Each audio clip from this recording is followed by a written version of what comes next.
গ্রাম বাংলায় বলে, পুরনো বটগাছের নিচে সূর্য ডোবার পর কেউ দাঁড়ায় না, কারণ সেখানে নাকি থাকে এক অশরীরী ছায়া।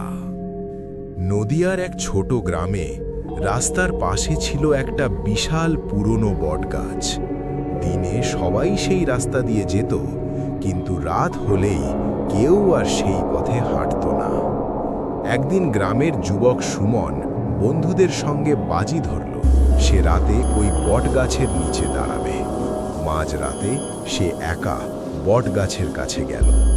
হঠাৎ সে অনুভব করল তার পিছনে কেউ দাঁড়িয়ে আছে। ধীরে ধীরে একটা ঠান্ডা হাত তার কাঁধে স্পর্শ করল। ভয়ে সুমন পিছনে তাকালো, কিন্তু সেখানে কেউ ছিল না।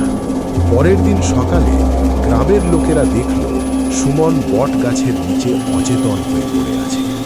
তার মুখে শুধু একটাই